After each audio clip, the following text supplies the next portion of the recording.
Welcome back to The Scoop. Yet another episode. If you missed the previous one, I do not want you to miss the conversation. I would say take a pause, go back, watch on our platforms, and then come back and let's just listen to this conversation. Today we are discussing GBV and the things that are taking place in our society. We want to discuss how to do better, how to be better individuals. We want to even mention the three people. Are you a bystander? Are you a survivor? Or are you a perpetrator? Join us as we continue our discussion on The Scoop.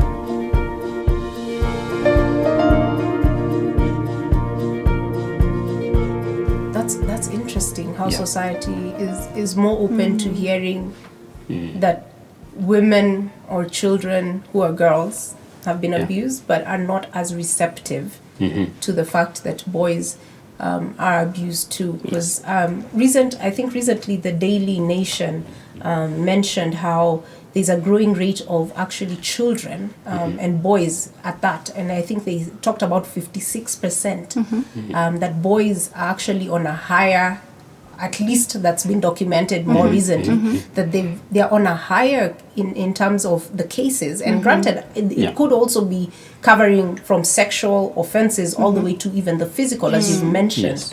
That there's an increase in terms of that. But granted, I think the sexual bit, there was a push or a leaning that with girls it's a tad bit higher on the girls end. But it shocked me that we're at 56%, that boys are actually going through this kind of violence, and it's being attributed to so many different things. And granted, there's also the COVID aspect, but I think my question and what's the youngest victim? And in terms of victims, I think perpetrators you've kind of mentioned, or assailants, and who are still part of the case. I like that you brought that point, that's still part of the case. But what's the youngest and what's the oldest in terms of victims that any of you have dealt with? Because I know you both deal in different organizations. It doesn't have to specifically be from the organization that you deal with, because we get cases from the community. That's fine. Because once you're a child protection officer, you're a child protection officer for the everyone. Children in the community, the families around. So a case this case, I got it from Facebook. It wasn't from the organization. It's one of these groups of mothers, and a mother was talking about the fact that their 1 and 9-month-year-old girl has been having what is it called, blood on the diaper. Oh no. But they couldn't figure out why. The mother could not figure out, but there was a routine that they had in the home. That the father would come in the evening and grab the baby and go and sit cozy with the baby and watch television while the mother is busy doing stuff for the household. And that's a normal household activity set up. Just kawaida. No one would think about anything. But then she kept wondering, why is it that every time I change this baby the diaper before I go to sleep, she always has blood? But then one day she just decided to. She was actually, I don't know whether she was intentionally looking, but one day she observed that the father would tear the diaper and then put his fingers in the baby's private parts. And that would, I don't know what it would do to him. I don't understand because I am not in his. So the mother was posing that question, asking, what do? I'm in a dilemma. Because she realized actually it's the baby's virginity that had been broken. So she was asking for help, and she was asking, what do? And me as a child protection officer, I saw that case and I said, no, I have to reach out to this mother, not on Facebook, but personally. And I reached out and I told her, first of all, if the father of this child can abuse the child and he is the father, then what kind of a pedophile is he out there? So, do you want to keep your marriage? Or do you want to protect this child and other children out there? I posed a question to her. I did not give her an answer. And I told her, whatever decision you make, just know that this child needs to be protected. It is her right to be protected, even under the law of Kenya. We always act in the best interest of a child. It doesn't matter who is involved, whether it's spouses or whatnot. You always act on the best interest of the child, according to Children's Act. The Children's Act.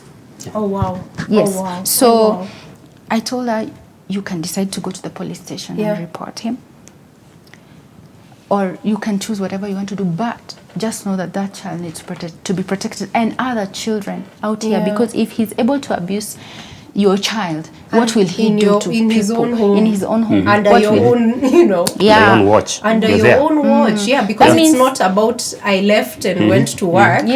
It's in the safety, and I think you make a good point that it's in that environment that is meant to be safe.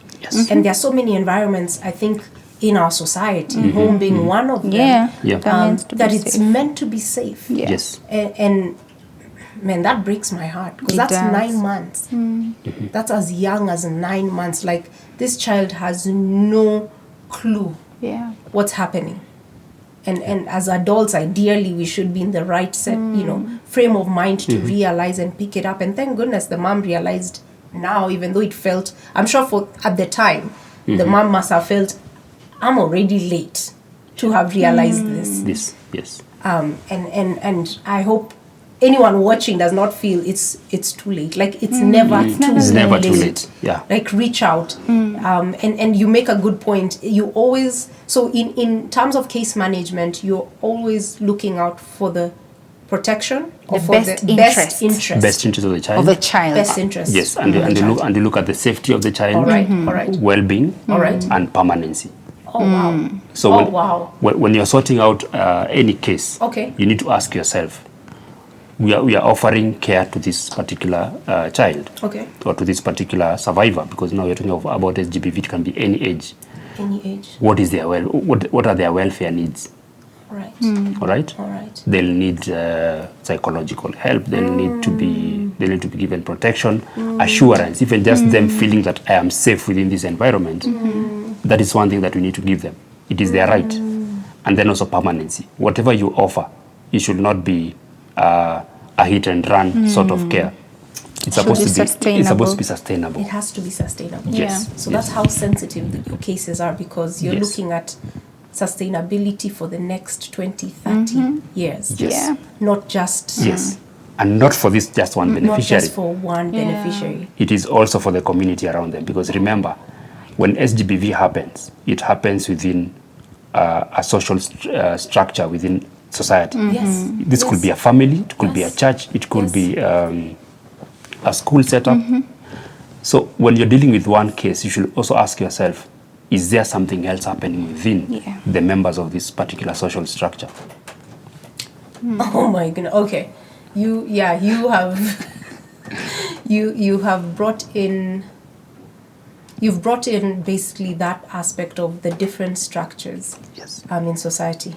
So there's the home, and a lot of articles have been written about the home being on the rise right now in terms of cases with COVID. Domestic violence. Domestic violence is also on the rise.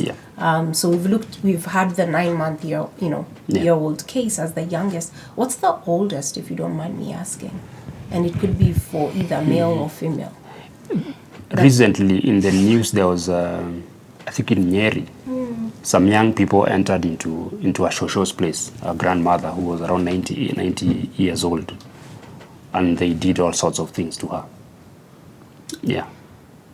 Oh my goodness. So a group of young people. Oh my goodness. Abusing and violating a 90-year-old lady. Oh no. She's helpless. Oh no. And that's what GBV does. It looks at the helplessness. The helplessness of a person. Society. Yeah. Yes. Oh my goodness. Okay. Yeah. Oh my goodness. Yeah. Recently, also there was a young man who was on TV talking about.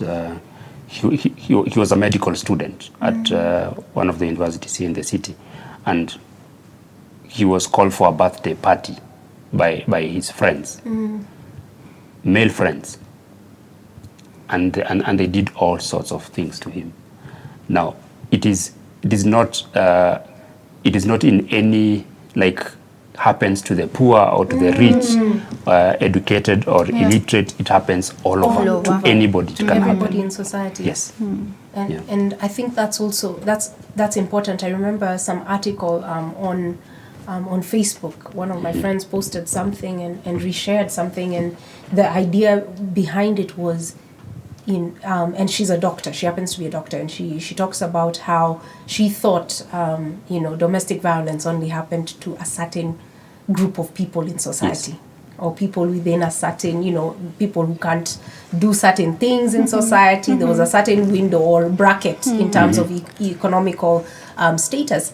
And only to share a story of someone well-to-do, prominent, who has gone through it. Yeah. And I think that's the realization that it touches on every single aspect of society. Yes. And it just shows the depravity that is in our society. It does. That if young people instead, normally when we grew up, you're told when you see a grandmother or you see an older person coming in and you're in the room, stand up and offer them the chair. Yes. That's a lot, and I think that's a global lesson. A lot of people are told that globally, like respect your elders. But at the point where young people can break into a house, not to steal, stealing from a grandmother is already bad. Yeah. But getting to the place of violence and violating a grandmother, how do you deal with something like that? How do you deal with a case like that? Because there are so many different aspects, and there's the victim. How does the victim deal or go through that? Are there what's in society? What are the structures in society? And maybe that's where I should start, because this is at home violence. We've not even touched the church. We've not touched the school. We haven't touched any other grouping right now. But what are some of the things that are in place currently, especially in Kenya? And you can touch about certain places around the world, but what can a victim? What does a victim do? You see, even before you talk about a victim, some of the structures or instruments that have been placed to make sure that, first of all, that the society has an understanding of what is humane to do. Is, first of all, the international human rights, which is universal. And basically, the human rights just look to make sure that people in society just treat other people with dignity, with moral values are upheld, and that there is mutual respect for each other. Yeah. And when you talk about like a case like of that child or the case of that grandmother, the people who perpetuated that act did not have any moral value. They did not think about the dignity of that person, and they did not have mutual respect for that person. So those are the three key areas: mutual respect, dignity, and moral value. Yes. When you have those three, then you're able to treat the other person dignity, just with dignity, as a human being. And I think that's where in society right now we have lost it. If we thought about respecting each other, having dignity for each other, and upholding moral values, then there are some things we will not do. There are things that we won't come across. Even without thinking about the law, what the law of Kenya would say. Yeah. Just as a human being, with the mind that the Lord gave you, and the fact that He says that the Lord in the Word says that He has given us a mind, and the mind that we have is of His. Is not ours. So if we have that, Christ. we have the mind of Christ. Having the mind of Christ. Then if we have the mind of Christ, then we have those three values that we just uphold. Then we'll have a safe society, which is what we lack. And that's really it. That it's not. And I'm back to the home not being a safe place. Yes. What are the other institutions? You mentioned some of the other places that are not safe, or ideally should be safe. Yes. But there are cases. Places that should be ideally safe. Yeah. Actually, like schools. Okay. Churches. Okay. Hospitals. And with churches, you mean all religious? Or even the mosques. The mosques should be safe. A temple should be a safe place. Yes. Okay. Police stations. Police station. Okay. Which other place? Like basically everywhere that we are walking should be safe. In the community too. In the community. In the matatu, I should be safe in a matatu.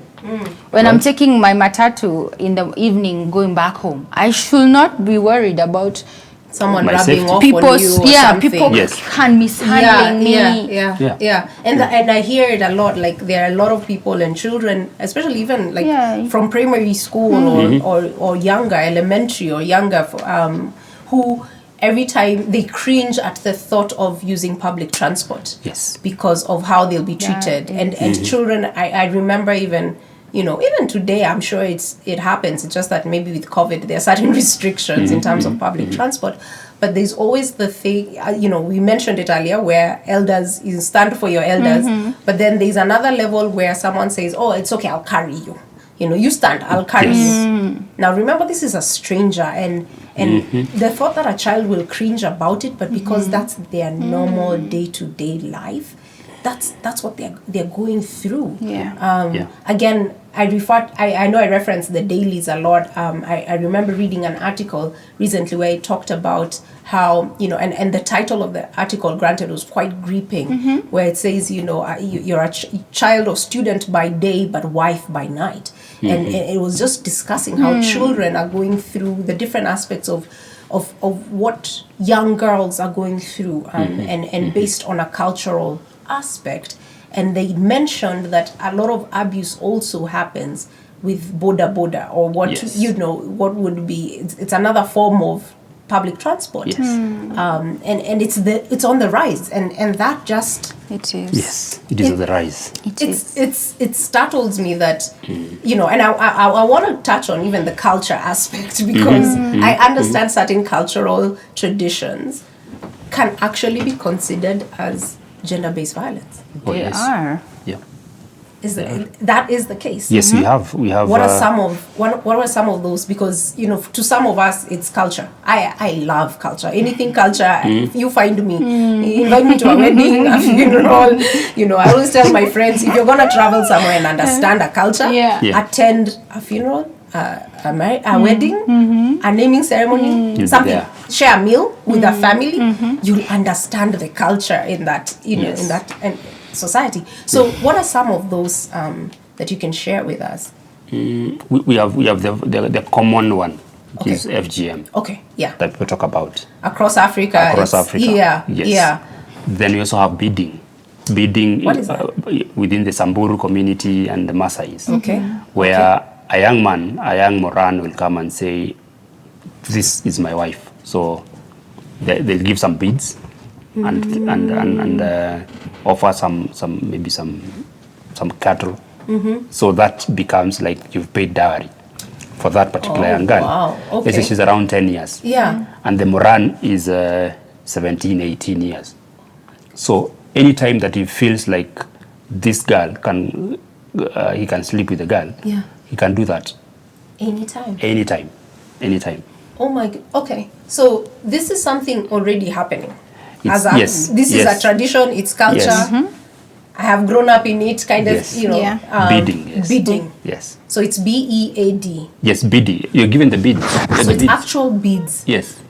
So wait, is it like, are the number of bids the number of women the color? The color. The color and the beauty of the bids that you're given. Then somebody now will come and take you, because technically you've been married off. All right. And that's early marriages. That's back to early marriages. Child, student by day. Yeah. Wife by night. That is early marriages and the teenage pregnancies that have been, communicated, more recently that they are on the rise, which in reality, some of them have been there. Yes. Ongoing, and the statistics have been there and they've been staggering. Why do you think people are being sensitized about it now more than before? Why do you feel? I feel like I knew you. Well, I don't think it's sensitization. I just think it's reality that has hit the world generally. These are things that have been happening. Have been happening. But now because we have been something that has been there. But because now we have been confined to stay home. So now people have been told to stay home. People have been told to stay home. So now you cannot hide it anymore because it's now overwhelming. It's overwhelming. And now your neighbor is there. Your neighbor can see what is happening. Yes. He's hearing what's happening. So that could be number one. That could be number one. Okay. Now we are confined at home. We are home. So some of the cases that you would do in the dark and get to think that now they're in the open. COVID has in some way has opened people's eyes. It has magnified issues, and especially gender-based violence. SGBV has been really magnified, and then we've been able to be told reality is the way you think GBV doesn't happen. Now get it with statistics. Like right now, UNDP did a research here in Kenya in the month of April, and they actually concluded that the crimes that have been reported, that are being reported right now during the COVID season, a third of all those crimes is actually sexual violence, mostly against children. A third of all the crimes that are being reported right now.